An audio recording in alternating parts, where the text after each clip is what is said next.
इसलिए सदा सेव्या श्रीमद्भागवती कथा यस्या स्मरण मात्रेण हर्षितं समाश्रये। सदा सेव्या जब जब अवसर मिले तब तब भागवत कथा श्रवण करनी चाहिए। श्रवण करनी चाहिए। कब तक करनी चाहिए? सदा सेव्या। एक बार कहें भजन कम है और दो बार कहते हैं तो इसका वजन बढ़ जाता है, बात का महत्व बढ़ जाता है। भागवत कथा हमेशा श्रवण करनी चाहिए, हमेशा श्रवण करनी चाहिए। कब तक करनी चाहिए? तब तक करनी चाहिए यस्या श्रवण मात्रेण हर्षितं समाश्रयेत। जब तक हमारे हृदय में बांके बिहारी राधिका रानी आकर के विराजमान न हो जाए तब तक हमें श्रवण करना चाहिए। तब तक हमें श्रवण करना चाहिए।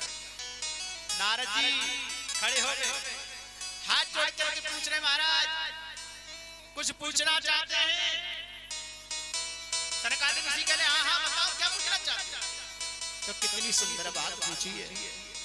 प्रहलाद तारो तुमने तो, प्रहलाद तारो तुमने तो पिता को नाश कर नाम को गायो।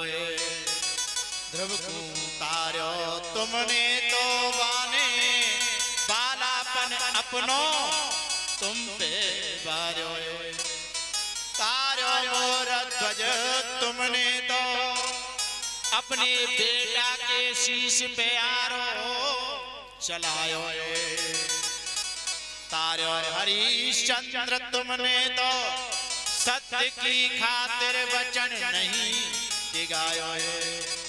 नाम बदले में तारे वो प्रभु तारे वो नहीं व्योपारो है। नाम बदले में तारे वो प्रभु तो तारे वो नहीं व्योपारो है। प्रहलाद को भगवान की मुक्ति दी, कोई ऐसा नहीं किया। प्रहलाद को मुक्ति कब दी? भगवान ने दर्शन कब दिया? जब उसने पिता के द्वारा दिए हुए कष्टों को सहन किया, स्वयं पिता का विरोध करके और अपने पिता को मरवा दिया, तब भगवान ने प्रहलाद के ऊपर कृपा की। तो क्या भगवान ने प्रहलाद पर कोई एहसान किया? कोई एहसान नहीं किया। उसने भगवान की भक्ति की, पिता के कष्टों को सहा, तब भगवान ने दर्शन दिया है, कृपा की। पहला के बाद ध्रुव जी 5 वर्ष की उम्र बालक के खेलने कूदने की होती है। उस खेलने कूदने की उम्र में बालक ध्रुव ने भगवान की तपस्या की है, तब उसके बदले में भगवान ने अपनी भक्ति प्रदान की है। मोर ध्वज, अरे बाने तो भगवान की भक्ति के वशीभूत अपने बेटा को आरे से बीच में से चीर दिया। जरा आप चाकू लेके अपने बालक की उंगली काट के दिखा दो ना, काट सकते हो? नहीं काट सकते। परंतु भक्ति विवश वो मोर ध्वज और उनकी धर्म पत्नी को धन्य है जिन्होंने भगवान की भक्ति में उनके भरोसे पर अपने पुत्र को आरे से ही चीर करके भगवान के चरण में अर्पण कर दिया और भगवान ने अपनी भक्ति दी, ऐसे नहीं दी। भगवान ने कोई ऐसा नहीं किया मोर ध्वज पर। राजा हरिश्चंद्र ने अपने सत्य की खातिर और डोम के यहाँ पर जाकर के एक मेहंदर के घर में जाकर के नौकर बन गए, बेटा को बेच दिया, अपनी पत्नी को बेच दिया। मृत बेटा सामने पड़ा है परंतु इसके शरीर को भी जलाने नहीं दे रहे हैं। इतनी कठोर परीक्षा दी है, तब भगवान ने उसके ऊपर कृपा की है। नारद जी कह रहे हैं प्रभु नाम बदले में तारो प्रभु तो तारे वो नहीं व्योपारो है। तारो बिन बात प्रभु तो तारे वो तुम्हारो है। नाम तारो बिन बात प्रभु तो तारे वो तुम्हारो है। हे प्रभु, भगवान का भजन किया, उसके भगवान ने भक्ति दे दी। ये भगवान का कोई ऐसा नहीं, एक तो व्यापारी जैसी क्रीड़ा है। अगर भगवान का कोई भजन नहीं करता, कोई तपस्या नहीं करता, माता पिता का मान सम्मान नहीं करता, ऐसे भक्त के ऊपर भगवान कृपा करें, ऐसे प्राणी पर कृपा करें, तो हम माने कि हाँ भगवान कृपा करते हैं, कृपा करते हैं, भगवान कृपा करते हैं, राधा रानी कृपा बरसाती हैं और कल से कृपा बरसाएंगी। प्रेम से बोलो राधे। बस मैं यहीं से इतना ही कहूंगा कि जो थोड़ी सी मिस्टेक है उसको सुधार लीजिए। अगर गुरु जी की कृपा रही, मेरे बांके बिहारी की प्रति भक्ति रही, तो टोडरपुर को श्री धाम वृंदावन बना दूंगा। बस आप मेरा कंधे से कंधा मिला करके साथ दीजिए, ठीक है ना? तो आज भगवान की किसी ने भक्ति नहीं की, पूजा पाठ नहीं किया, माता पिता का मान सम्मान नहीं किया, ऐसे व्यक्ति के ऊपर भगवान कृपा करे तो हम माने। ये बात सुन करके यहाँ पर और सनकादिक ऋषियों ने नारद जी को एक कथा सुनाई, जिस कथा का नाम है धुंधकारी उपाख्यान। आत्मदेव नाम के पंडित जी कोई संतान नहीं, वन में जाते हैं तो एक संत की कृपा से उन्हें फल मिलता है। अपनी पत्नी धुंधली देवी को ला करके दे देते हैं और धुंधली देवी वो फल खाती नहीं है, अपनी पड़ोसिन के कहने पर गौ माता को खिला देती है, जिसने वर्षों से कोई बछड़ा या बछिया को जन्म नहीं दिया। और पड़ोसिन पे बालक होता है, छुप करके ले लेती है, उसके बदले बहुत सारा धन पड़ोसिन को दे देती है। बालक का नामांकन संस्कार हुआ तो उसका नाम रख दिया गया धुंधकारी। जिस गौ माता को फल खिलाया ना, उस गौ माता ने भी एक बालक को जन्म दिया और उस बालक का जो जन्म हुआ है ना, तो पूरा शरीर तो है मनुष्य का, परंतु उसके जो कान है वो गाय के जैसे हैं। इसके कारण से उसका नाम हुआ गोकर्ण।